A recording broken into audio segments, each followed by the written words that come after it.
Hi students, I am pleased to offer you a warm welcome. This video is for 9th standard mathematics. We are on chapter 9 probability. Exercise 9.1 part 1. Section 9.1 Introduction. Probability is a branch of mathematics that deals with the occurrence of a random event. For example, when a coin is tossed in the air, the possible outcomes are head and tail. இப்போ இங்க பாருங்க random event அப்படிங்கிறது என்ன அப்படின்னா இங்க coin toss பண்றது தான் இங்க random event. ஓகேவா? இப்போ இங்க என்ன நடக்குது?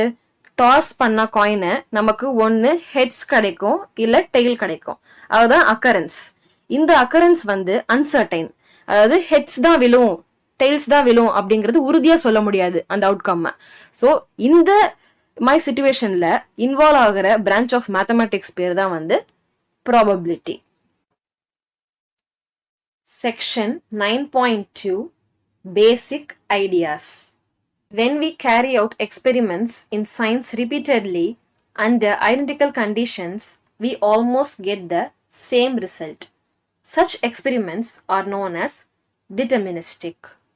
For example, the experiments to verify Archimedes' principle or to verify Ohm's law are deterministic. The outcomes of the experiments can be predicted well in advance.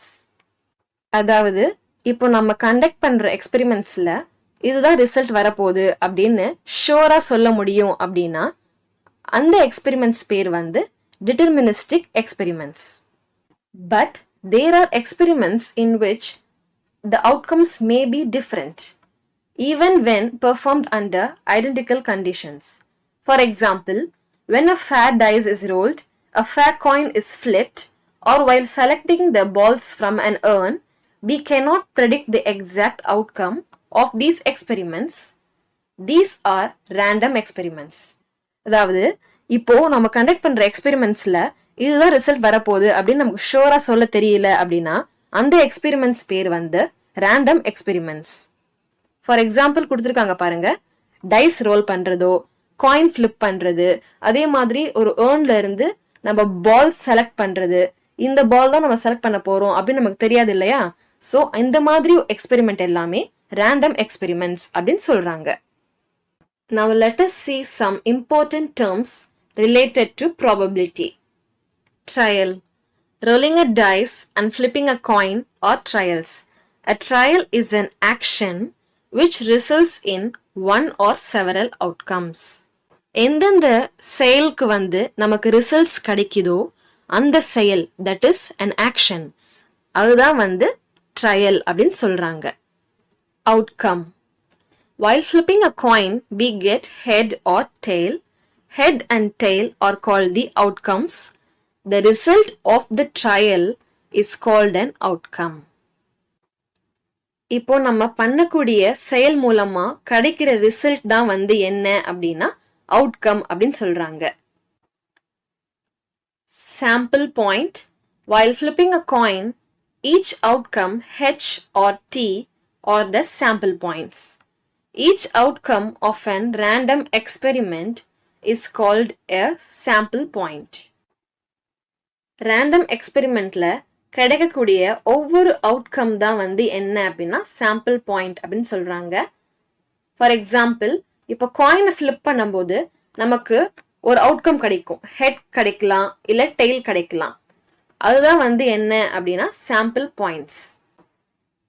Sample space. In a single flip of a coin, the collection of sample points are given by S is equal to H, T. If two coins are tossed, the collection of sample points S is equal to HH, HT, TH, TT. The set of all possible outcomes or sample points of a random experiment is called sample space. It is denoted by S. The number of elements in it are denoted by N of S. Random எக்ஸ்பெரிமெண்ட்ல கிடைக்கக்கூடிய ஒவ்வொரு outcomes, அதாவது ஒவ்வொரு sample பாயிண்ட்டை செட்டா நம்ம எடுத்து எழுதணும் அப்படின்னா அது பேரு சாம்பிள் ஸ்பேஸ். சாம்பிள் ஸ்பேஸை நம்ம எஸ்ஸா டினோட் பண்ணலாம். அதுல உள்ளடங்கிய நம்பர் ஆஃப் எலமெண்ட்ஸ் வந்து n of s அப்படின்னு நம்ம டினோட் பண்ணலாம். Event. If a dice is rolled, it shows 4, which is called an outcome since it is a result of a single trial.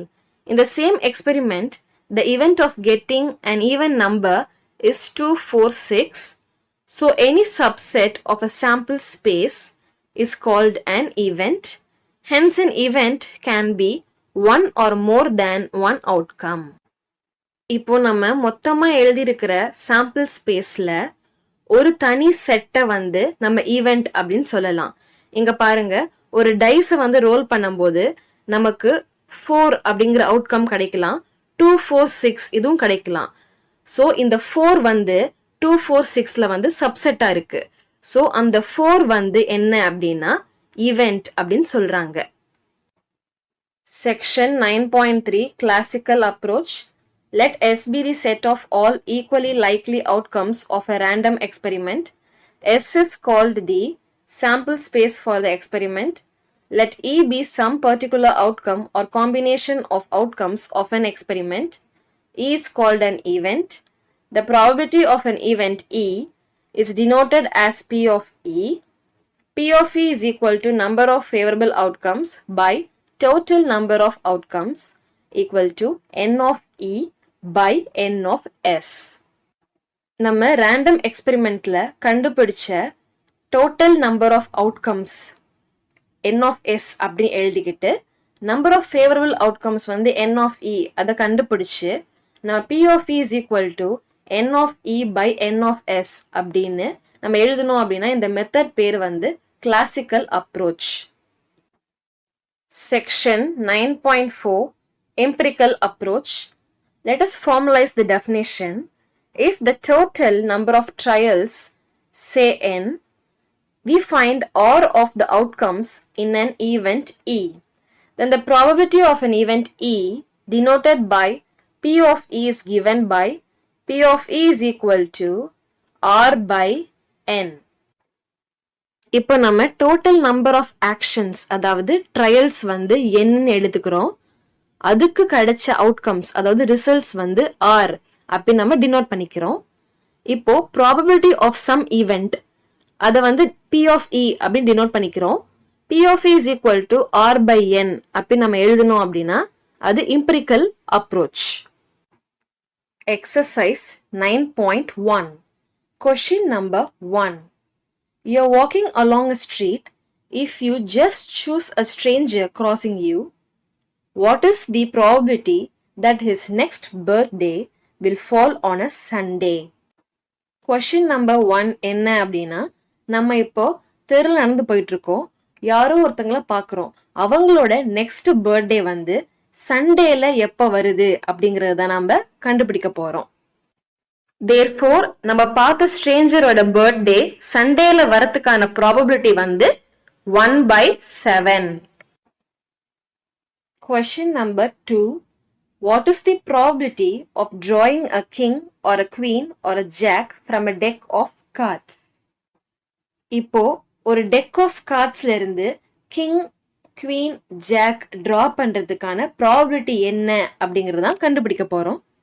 Cards நமக்கு எவ்வளவு தெரியும், 52 இருக்கும். அதை n of s அப்படின்னு எடுத்துக்கிறோம். நம்பர் ஆஃப் கிங் கார்ட்ஸ் வந்து n of a அப்படி denote பண்ணிக்கிறோம், அது 4 இருக்கு. நம்பர் ஆஃப் குவீன் கார்ட்ஸ் வந்து n of b அப்படி டினோட் பண்ணிக்கிறோம், அது வந்து 4 இருக்கு.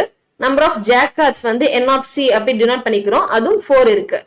இந்த king cards, queen cards and jack cards எல்லாமே வந்து இந்த 52 டெக் ஆஃப் கார்ட்ஸ்ல இருந்து தான் நம்ம எடுத்துக்கிறோம். Probability of drawing a king card வந்து p of a அப்படி டினோட் பண்ணிக்கிறோம். P of A is equal to n of A by n of S, which equals 4/52. இந்த 4 வந்து இங்க இருக்கு பாத்தீங்களா, number of king cards and number of cards வந்து 52, அதான் வந்து 4/52. அதே மாதிரி probability of drawing a queen card வந்து P of B அப்படி நம்ம எடுத்துக்கிறோம். P of B is equal to n of B by n of S, which equals 4/52. n of B வந்து நமக்கு 4 அப்படின்னு தெரியும், n of s வந்து 52 தெரியும். So 4/52. Probability of drawing jack card வந்து p of c அப்படி denote பண்ணிக்கிறோம். p of c is equal to n of c by n of s. n of c வந்து 4 அப்படி நம்ம எடுத்துக்கிட்டோம். அதே மாதிரி n of s வந்து 52 நமக்கு தெரியும். So 4/52. Probability of drawing a jack card p of c வந்து 4/52. இப்போ நாம என்ன கண்டுபிடிக்கணும் அப்படின்னா probability of drawing a king or a queen or a jack from deck of cards. அந்த 52 இருந்தது இல்ல, 52ல நம்ம வந்து கிங்கா குவீனா இல்ல ஜாக்கா இது எல்லாமே டிரா பண்றதுக்கான ப்ராபபிலிட்டி என்ன அப்படின்னு கேக்குறாங்க. சோ மொத்தமா நம்ம ஆட் பண்ணணும் எல்லா ப்ராபபிலிட்டியும். p of a, p of b, p of c மூணுத்தையும் ஆட் பண்ணோம் அப்படின்னா நமக்கு என்ன கிடைக்கும்? 4/52 plus 4/52 plus 4/52 which equals 4 plus 4 plus 4 the whole divided by 52 which equals 12/52. இத வந்து 4 டேபிள் அடிக்கலாம் நம்ம. 4 3s are 12, 4 13s are 52. Therefore probability of drawing king or queen or jack card is 3/13. Question number 3. What is the probability of throwing an even number with a single standard dice of 6 faces? இப்போ 6 faces இருக்கிற dice throw பண்ணும்போது நமக்கு even number கிடைக்கிறதுக்கான probability என்ன அப்படிங்கறத நம்ம கண்டுபிடிக்க போறோம். Solution faces of a dice s அப்படிங்கிறது சாம்பிள் ஸ்பேஸ். இங்க நமக்கு தெரியும் டைஸ்ல வந்து 6 faces இருக்கு அப்படின்னு. சோ 1 2 3 4 5 எடுத்து நம்ம எழுதிக்கிறோம் sample ஸ்பேஸா. therefore number of sample space வந்து n of s அது வந்து 6. event of throwing an even number வந்து a அப்படின்னு எடுத்துக்கிறோம். அது வந்து 2 4 6 அப்படின்னு தெரியும் நமக்கு. இந்த சாம்பிள் ஸ்பேஸ்ல எது ஈவன் நம்பர்? 2 4 6. சோ அதை எடுத்து எழுதிக்கிறோம். therefore n of a வந்து 3. therefore probability of throwing an even number p of a அப்படி டினோட் பண்ணிக்கிறோம். p of a is equal to n of a by n of s. நமக்கு தெரியும் n of a வந்து 3, n of s வந்து 6. நம்ம 3 table அடிச்சோம் அப்படின்னா 3 1s are 3, 3 2s are 6. therefore probability of throwing an even number is 1/2. Question number 4. There are 24 balls in a pot.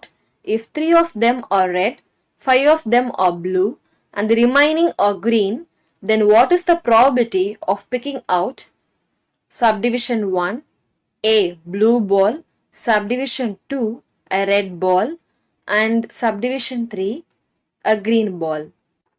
இப்போ ஒரு பாட்ல வந்து 24 பால்ஸ் இருக்கு. இதுல வந்து 3 வந்து ரெட் பால்ஸ், 5 வந்து ப்ளூ பால்ஸ் அண்ட் ரிமைனிங் வந்து கிரீன் பால்ஸ் இருக்கு. இப்போ ப்ளூ பால் பிக் பண்ணக்கூடிய ப்ராபபிலிட்டி என்னவா இருக்கும் அப்படிங்கறத ஃபர்ஸ்ட் क्वेश्चन கண்டுபிடிக்க போறோம்.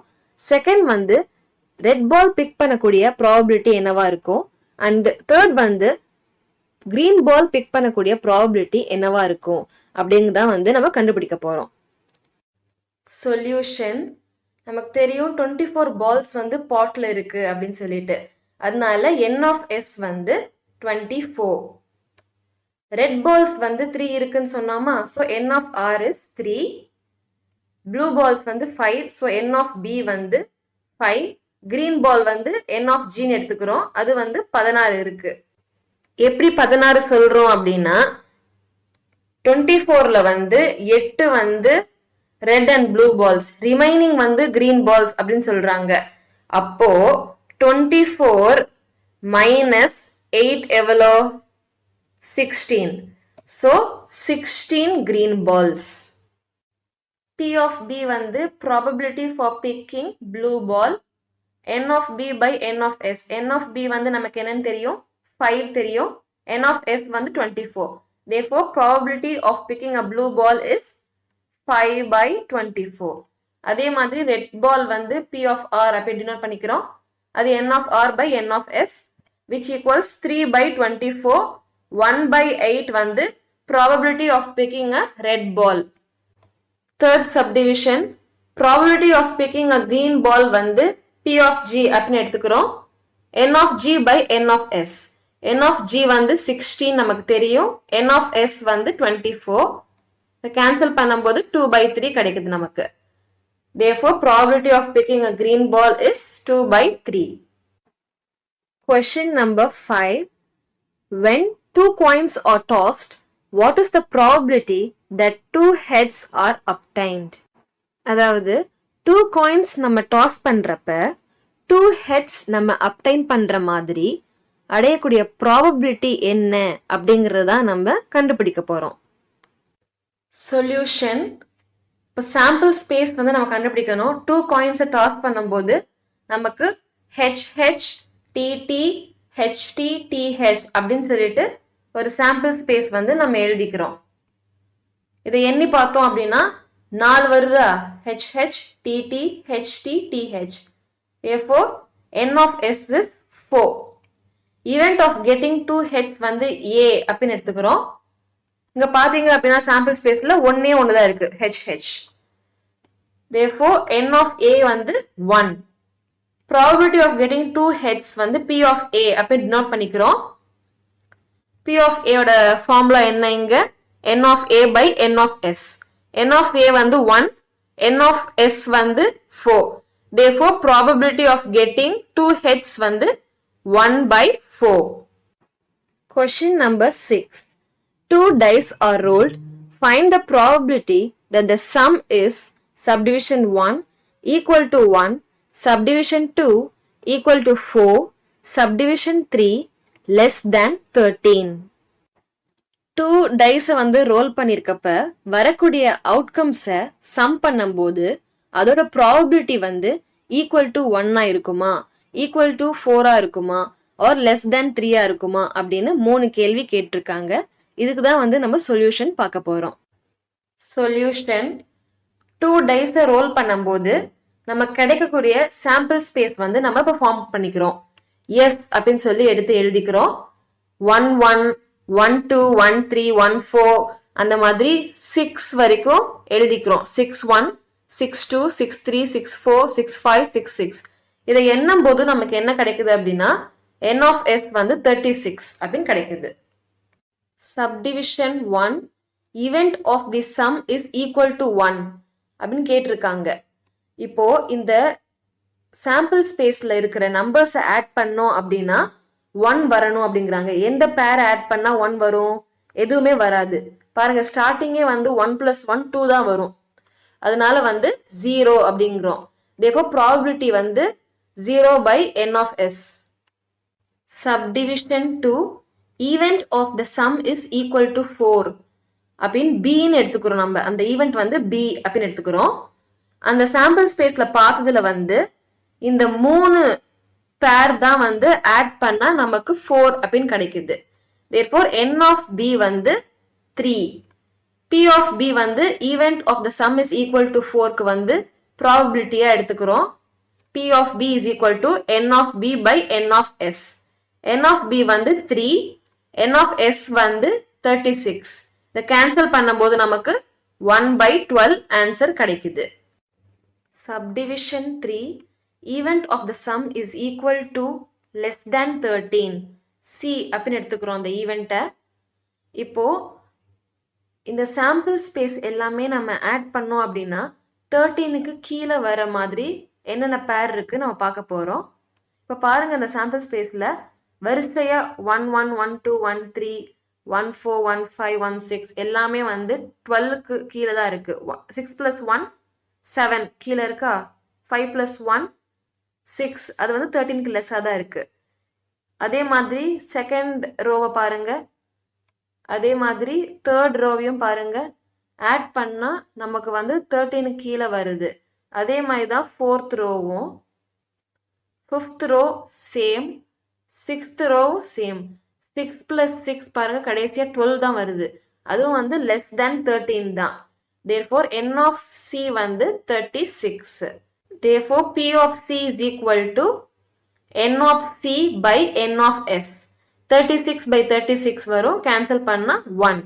therefore probability of getting the sum equal to less than 13 வந்து 1. Question number 7. A manufacturer tested 7,000 LED lights at random and found that 25 of them were defective. If LED light is selected at random, what is the probability that the selected LED light is defective? 1. ஒரு manufacturer வந்து 7,000 LED lights வந்து ரேண்டமா வந்து test பண்றாங்க. அதுல 25 of them வந்து defective அப்படின்னு கண்டுபிடிச்சிருக்காங்க.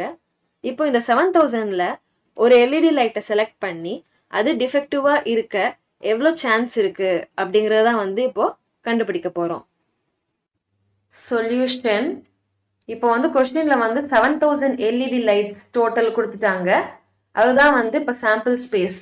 n of s வந்து 7,000. அதே மாதிரி டிஃபெக்டிவ் ஒன்ஸ் வந்து 25 அப்படின்னு சொல்லிட்டாங்க. அது வந்து n of a.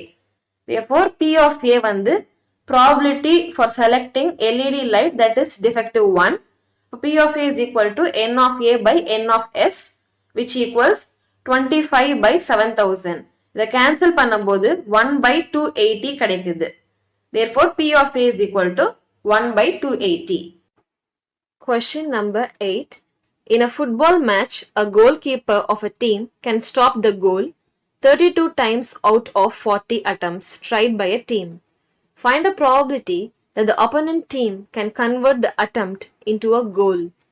ஒரு ஃபுட்பால் மேட்ச்ல 40 attemptsல 32 times வந்து ஒரு கோலை வந்து தடுக்க வந்து வாய்ப்பு இருக்கு கோல் கீப்பருக்கு. இப்போ இந்த அப்போனன்ட் டீம் வந்து அந்த அட்டம்ப்டையே வந்து கோலா மாத்துறதுக்கான சான்ஸ், அதாவது ப்ராபபிலிட்டி எவ்வளோ இருக்கு அப்படியா வந்து நம்ம கண்டுபிடிக்க போறோம். Solution. Total number of attempts வந்து கொடுத்துருந்தாங்க கொஸ்டின்ல 40. அதை வந்து n of s அப்படின்னு டினோட் பண்ணிக்கிறோம். Total number of attempts by a team வந்து n of a அப்படி டினோட் பண்ணிக்கிறோம். அது வந்து 32. Total number of attempts by opponent team b என்னன்னு கேட்டிருக்காங்க. அது வந்து n of b அப்படின்னு நம்ம டினோட் பண்ணிட்டோம். கொடுத்திருக்க டோட்டல் அட்டம்ப்ட்ஸ்ல இந்த டீம் ஏவோட அட்டம்ப்ட்ஸ் வந்து மைனஸ் பண்ணோம் அப்படின்னா 40 மைனஸ் 32 8 அப்படின்னு கிடைக்கும். அதுதான் வந்து total number of attempts by opponent team B. Question number 9. What is the probability that the spinner will not land on a multiple of 3? பாயிண்டரை பாருங்க. இப்போ இந்த ஸ்பின்னர்ல இருக்கிற முள் வந்து 3ல வந்து லேண்ட் ஆகாது அப்படிங்கிறதுக்கு எவ்வளவு ப்ராபபிலிட்டி இருக்கு அப்படிங்கிறது தான் வந்து நம்ம ஃபைண்ட் பண்ண போறோம். Solution. Total number of choices n of s is equal to 8 அப்படி நம்ம எழுதியிருக்கோம். எதை பார்த்து எழுதியிருக்கோம் அப்படின்னா நம்ம கொடுத்துருக்கிற ஸ்பின்னர் வந்து எண்ணி பார்த்தோம் அப்படின்னா சாய்ஸஸ் வந்து 8 இருக்கும் நமக்கு. அதனால டோட்டல் நம்பர் ஆஃப் சாய்ஸஸ் வந்து n of s அப்படி டினோட் பண்ணிக்கிறோம். Total number of multiples of 3 வந்து எண்ணி பார்த்தோம் அந்த ஸ்பின்னர்ல அப்படின்னா 3 6 2 வருது. அதனால வந்து n of a வந்து 2. இதை வந்து a அப்படின்னு எடுத்திருக்கோம். அதனாலதான் வந்து n of a 2. Event of non multiples of 3 வந்து b அப்படின்னு நம்ம எடுத்துக்கிறோம். அது என்னென்ன 1 2 4 5 7 8 இது எல்லாமே வந்து நான் மல்டிபிள்ஸ் ஆஃப் 3. அதனால n of b வந்து 6. Therefore probability p of b வந்து என்ன அப்படின்னா n of b by n of s which equals 6 by 8. இதை கேன்சல் பண்ணோம் அப்படின்னா 3 by 4 நமக்கு கிடைக்கும். Therefore probability that the spinner will not land on a multiple of 3 வந்து 3 by 4. Question number 10. Frame two problems in calculating probability based on the spinner shown here. இப்போ இந்த spinner வச்சு நம்ம 2 ப்ராப்ளம்ஸ் ஃப்ரேம் பண்ண போறோம். அந்த 2 ப்ராப்ளம்ஸும் எப்படி இருக்கணும் அப்படின்னா ப்ராபபிலிட்டியை கால்குலேட் பண்ணுங்க அப்படின்னு கேட்குற மாதிரி நம்ம ஃப்ரேம் பண்ண போறோம். சொல்யூஷன். இப்போ இந்த ஸ்பின்னர் வச்சு 2 கொஸ்டின்ஸ் வந்து ஃப்ரேம் பண்ணணும் அப்படின்னு சொல்லியிருந்தாங்க இல்லையா. ஃபர்ஸ்ட் கொஸ்டின் என்ன அப்படின்னா what is the probability that the spinner will land on an even number. அதான் வந்து நம்ம ஃபர்ஸ்ட் கொஸ்டினா ஃப்ரேம் பண்ணியிருக்கோம். செகண்ட் கொஸ்டின் என்ன அப்படின்னா what is the probability that the spinner will not land on a prime number. இதுதான் வந்து நம்ம second question. In this video we have solved exercise 9.1 of chapter 9 probability. Thank you, students.